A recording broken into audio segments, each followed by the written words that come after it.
अरब से आने वाले 17 साल के एक नौजवान ने कैसे भारत के सबसे बड़े साम्राज्य को उखाड़ फेंका। आखिर उसमें यह शक्ति आई कहां से कि वो भारत में इस्लामी सभ्यता का संस्थापक बन गया।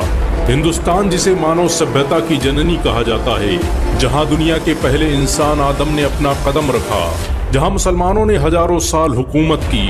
ये कहानी है मुसलमानों द्वारा उसी हिंदुस्तान फतेह की। ये कहानी है मशहूर विजेता मोहम्मद बिन कासिम की।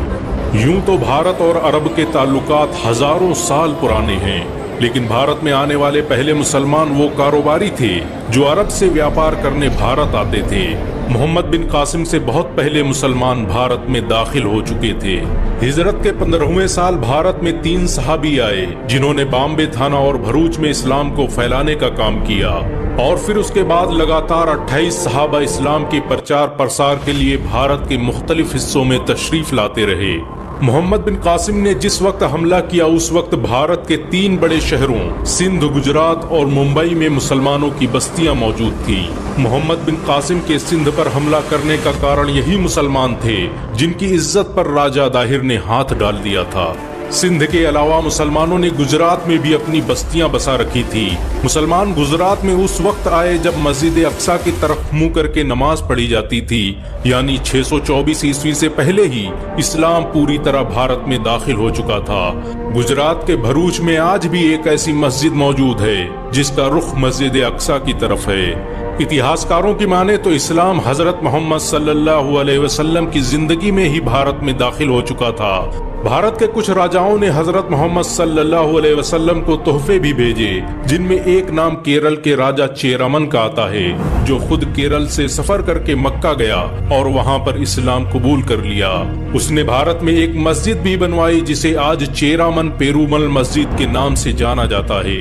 हजरत उमर की दौरे हुकूमत में भी उस्मान सकफी ने थाना और भड़ोच इलाके में अपनी सेनाएं भेजी।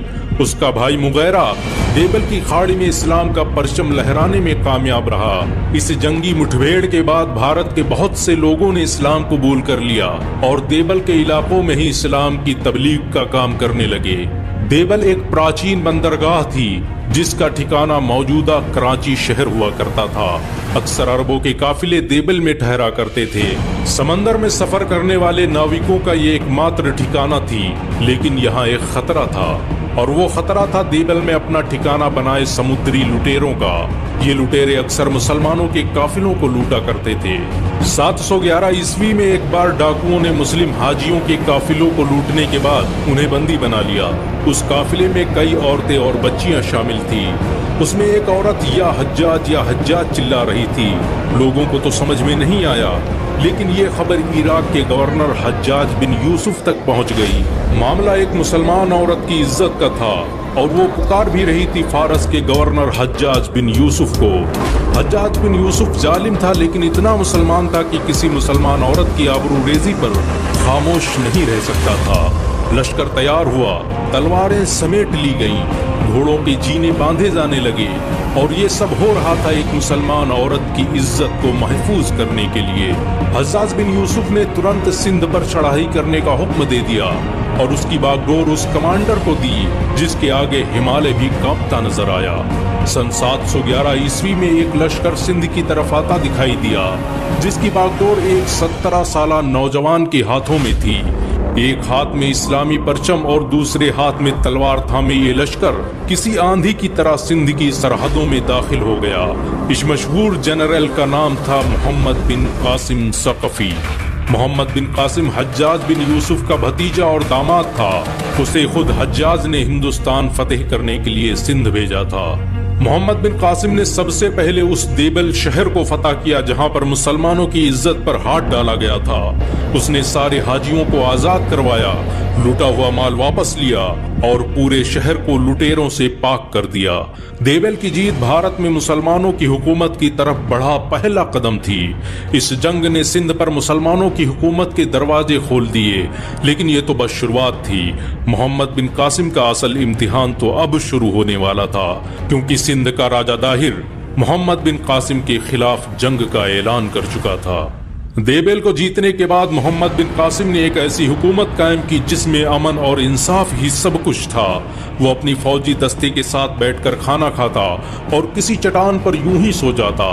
भारत के वैश्य और शूद्रों के लिए ये हैरानी की बात थी कि कोई जनरल और किसी सेना का कमांडर ऐसा कैसे हो सकता है, क्योंकि उन्हें तो किसी ऊंची जात के इंसानों के पास बैठने और उसके पास से गुजरने की भी इजाजत नहीं थी। ऐसी बराबरी और समानता की बातें उन्होंने कभी सुनी भी ना थी। एक कमांडर अपने सैनिकों के साथ बैठकर खाना खाए और पत्थरों पर सो जाए, ये उनके सोच से परे था। मोहम्मद बिन कासिम और उसके सिपाहियों के इस आचरण से वहां के लोग बड़े प्रभावित हुए और बड़ी संख्या में लोगों ने इस्लाम कबूल करना शुरू कर दिया। मोहम्मद बिन कासिम का उस वक्त के हिंदुओं ने हर तरह से साथ दिया। उन्होंने न सिर्फ मोहम्मद बिन कासिम को कश्तियां दी, बल्कि ठाकुरों और जाटों ने बहुत से सैनिक दिए जो अब मोहम्मद बिन कासिम की तरफ से राजा दाहिर के खिलाफ लड़ने जा रहे थे। सिंध की फतेह के दौरान ही जाटों की एक बड़ी संख्या मुसलमान बन गई। यही वजह है कि आज भारत और पाकिस्तान में बड़ी संख्या में मुस्लिम जाट पाए जाते हैं। मोहम्मद बिन कासिम ने इन सैनिकों की मदद से सबसे पहले ब्राह्मणाबाद को फतेह किया। ये शहर उस वक्त का सबसे शक्तिशाली शहर माना जाता था। ब्राह्मणाबाद का किला ब्राह्मणों के लिए बड़ा अहम था।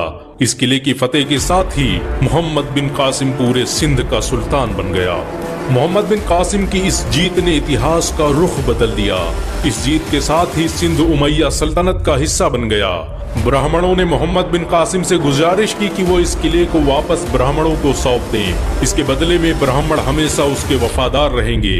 जिसके बाद मोहम्मद बिन कासिम ने ये किला वापस ब्राह्मणों के हवाले कर दिया। मोहम्मद बिन कासिम को ब्राह्मणों से काफी लगाव था। वो उनके इल्म से इतना मुतासिर हुआ कि सभी बड़े ओहदों पर ब्राह्मणों को तैनात कर दिया। ब्राह्मणों को हर तरह के धार्मिक आयोजन करने की आजादी थी। मोहम्मद बिन कासिम ने ऐलान किया कि भारत में हिंदुओं के मंदिरों से कोई छेड़खानी नहीं की जाएगी।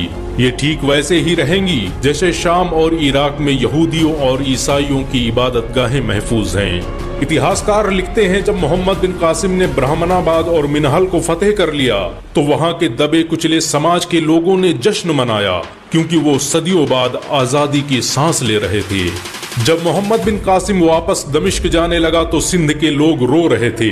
आखिर उसकी वजह क्या थी? लेकिन उससे पहले आइए जान लेते हैं कि मोहम्मद बिन कासिम आया कहां से था, वो कहां पैदा हुआ और उसे मौत कैसे आई। मोहम्मद बिन कासिम 695 ईस्वी में तायफ के शकफी कबीले में पैदा हुआ। बचपन में ही उसके पिता कासिम इस दुनिया से चल बसे। माँ ने परवरिश की और जब थोड़ा संभलने वाला हुआ तो चचा उसे लेकर दमिश्क चले गए। मोहम्मद बिन कासिम ने 15 साल की उम्र में ही आधी दुनिया टहल ली थी। उसके चचा हजाज बिन यूसुफ खिलाफते उमैया के सबसे करीबी इंसान थे। कहते हैं कि मोहम्मद बिन कासिम में फैसला लेने की जबरदस्त सलाहियत थी और यही वजह है कि वो मात्र 15 साल की उम्र में फारस का गवर्नर बन गया।